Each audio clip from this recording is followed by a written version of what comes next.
Hello guys, तो कैसे हैं आप लोग। आई होप आप लोग अच्छे होंगे। आज हम आप लोग को एक बिहार के एक छोटे से गांव की जौनपुर गांव है, वहां की एक सच्ची और डरावनी कहानी सुनाने जा रहे हैं जो हमारे साथ शेयर किया है वहां के रहने वाले अमित भाई ने। और इतनी रियल इंसिडेंट है जो कि आप सुन के हैरान हो जाओगे। वहां पे एक प्रथा चलती है, शुरू से चलती आई है कि किसी भी लड़की की शादी होती है तो एक पेड़ है, उसको मतलब पीपल का पेड़। आप लोगों ने भी सुना होगा पीपल का पेड़ जो है, वहाँ पे जिसकी लड़की की भी शादी होती है वहाँ जाके एक बार पूजा करनी होती है। तो ऐसे ही एक एक बार जो अमित भाई थे, उनकी ही मोहल्ले की घटी हुई घटना है। तो उनके मोहल्ले में जो है एक लड़की की शादी हुई। तो वो सब इस प्रथा वर्था को नहीं मानती थी कि हम वहाँ नहीं जाएंगे, ये नहीं करेंगे, वो नहीं करेंगे। तो उनके घर वाले प्रेशर डाले लड़की के ऊपर कि जाओ, शादी हुई है, शादी के दूसरे दिन वहाँ जाना पड़ता है। बट वो नहीं मानी, वो बोली मैं नहीं जाऊँगी। बस उसी दिन से उसी गांव में इतना तांडव हो गया कि आप सुन के हैरान हो जाओगे। इतनी खतरनाक एक्सीडेंट है जो हमारे साथ अमित भाई ने शेयर किया है। तो कहानी शुरू होती है जब उसकी शादी होती है। शादी के 2 दिन बीत जाते हैं, लेकिन वो उसके घर वाले भी बोलते हैं जाओ बेटा वहाँ जाके एक बार मत्था टेक आओ और पूजा कर लो जाके। लेकिन वो बोली मैं नहीं जाऊँगी वहाँ। वो नहीं गई। नेक्स्ट मंथ एक लड़की की और शादी वहाँ पे होती है। अब उसके ज़रिए से हर एक लड़की वहाँ जाने से इग्नोर करती है कि हम भी नहीं जाएँगे। अब धीरे-धीरे मतलब वहाँ जाना ही बंद हो जाता है। फिर जाके वो जो पेड़ था, वहाँ पे एक डायन रहती थी, प्रवेश करती थी।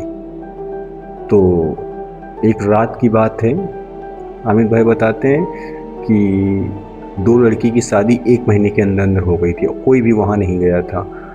तो जो 2 लड़कियाँ थी, उसी की मतलब फेस में और लाल जोड़े में रात में वहीं रोड पे टहल रही थी, मतलब उसी गली में, उसी गांव में। तो कुछ लोगों ने नोटिस किया कि अरे ये तो उनकी लड़की है जो शादी हुई थी।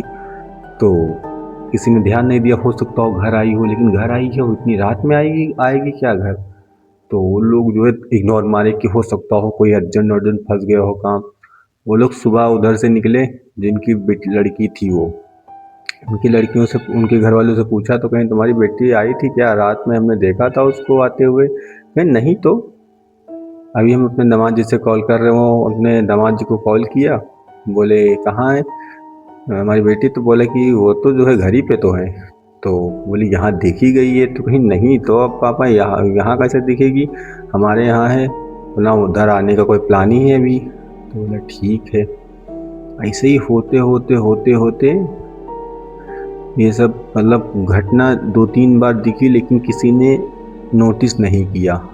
एक रात की बात आती है कि अमित भाई बताते हैं वहाँ पे एक और लड़की की जब शादी होती है वही मोहल्ले में ही, तो उसके जो माँ बाप थे वो ज़्यादा मतलब उनको मानते थे। तो उन्होंने कहा बेटा तुम जाके पूजा पाठ कर लो जाके वहाँ। जब उन्होंने उसकी शादी हुई तो उसको भेजा गया वहाँ पे। वो जब गई है वहाँ पे पूजा करने, और पूजा करने के बाद जब वापस वो आई, वापस आने के बाद सीधा रात में वही 2 बजे, वो 2 बजे उठी, बस सीधा चल दिया। किसी से कोई बात नहीं, ना पूछना ना जांचना, बिल्कुल सीधा। लग रहा कोई उसको जो है डायरेक्शन कर रहा कि सीधा चलते रहो। और सीधा गई और उन्हीं के लड़कियों के दोनों के घर गई और सीधा वार्निंग दे के आई कि ये तुमने गलत किया है और इसका अंजाम बहुत बुरा तुम लोगों को होगा। वो दोनों के घर जाके ये बोल के वापस चली आई राती में। अब रात में आ गई, उन लोगों की दोनों की फैमिली वापस आई सुबह घर। बोली कि तुम्हारी लड़की ने वहाँ हमारे रात में घर गई थी, ऐसा ऐसा बोला है, ये सब गलत है, और धमकाने गई थी। वो नहीं मानती तो अगर ज़बरदस्ती तुम लोग भेजोगे। अब इसमें आपस में झगड़ा चालू हो गया। वो बोली नहीं गए थे नहीं गए थे, आपस में मतलब यही लड़ाई वड़ाई चालू हो गई। चलो रखो, सब ख़त्म वत्म हो गया। ये उन लोगों ने लड़ाई, जो घर में आपस में लड़ाई दंगा जो किया, ये उनको बहुत ही खतरनाक बैठने वाला था। उसी दिन रात की बात थी। वही लड़की एकदम अपने अलग भेष में सीधा उनके घर प्रवेश कर गई और उसकी जो लड़कियां थी दोनों की गर्दन पकड़ के वहीं पे मार दिया अंदर घुस के, उसी लड़की ने। और खुद की भी आत्महत्या, मतलब खुद भी वो मर गई वहीं पे। तो तीनों की डेड बॉडी उसी के दिन सुबह, तीनों की डेड बॉडी जो थी उसी दिन सुबह वहीं पे जो है पाई गई, घर के 2 किलोमीटर साइड में। अब वहाँ पर पुलिस आई, पोस्टमार्टम हुआ, सब कुछ हुआ, लेकिन किसी को ये नहीं पता था किस वजह से मृत्यु हुई है इन लोगों की। बस ये था कि आपस में झगड़ा किया। किसी को ये नहीं पता था किस वजह से इन लोग को मृत्यु हुई है।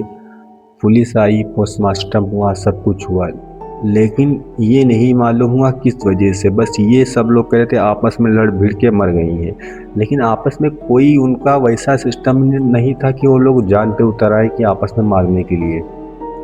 तो जब उन लोग की मृत्यु होने के बाद तीसरे या चौथे दिन वहाँ पे एक बाबा निकले, साधु थे, ज़्यादा ही मतलब शक्तिशाली थे। वो निकले तो उनको मतलब ऐसा वहम हुआ कि ऐसा आभास हुआ उनको कि इस गांव में कुछ गलत हो रहा है। तो वहाँ के कुछ लोगों को, बुजुर्गों को बुलाया, बोला कि तुम लोगों ने किसी को क्या दिक्कत पहुँचाई है क्या? तो बोले नहीं बाबा, लेकिन तुम्हारे गांव से इतनी गंदी स्मेल आ रही है कि जो है यहाँ पे कुछ गंदी आत्माएं टहलती रहती हैं हर वक्त। इसको जल्द से जल्द सेव कर लो वरना दिक्कत सब लोग को बढ़ने वाली है। तो बोले ठीक बाबा, जो है कुछ करो, आप ही करो, क्योंकि 3 मृत्यु हो चुकी हैं। तब बाबा ने अपने ध्यान लगा के सोच देखा, तब बताया कि वो मृत्यु इसलिए हुई है कि कोई पीपल का पेड़ है, तुम लोग जाते नहीं वहाँ पे? तो बोले हाँ बाबा, 2 लड़कियाँ नहीं गई थी, वो नहीं गई थी इसीलिए उनको गुस्सा आ गया है कि पहले आती थी अब कोई नहीं आता है, इसलिए जितनी जल्दी हो उनसे जाके माफ़ी मांग लो। तब जाके पूरी गांव के लोग, गांव की औरतें वहां जाके हाथ पांव जोड़ के माफ़ी मांगी, पूजा किया। अब जाके पूरा गांव सेफ है। ये अमित भाई बताते हैं कि जो है जितने दिन तक वहाँ नहीं गए थे उतने दिन तक ऐसा लग रहा था कि गंदी स्मेल आती है, कहीं ये दिक्कत कहीं वो दिक्कत। तो आई होप आप लोग को अच्छी लगी हुई होगी अमित भाई की भेजी हुई कहानी। अच्छी लगी हुई हो तो लाइक करें, सब्सक्राइब करें, और आपके पास कोई भी ऐसा इंसिडेंट हो तो हमको शेयर कर सकते हैं।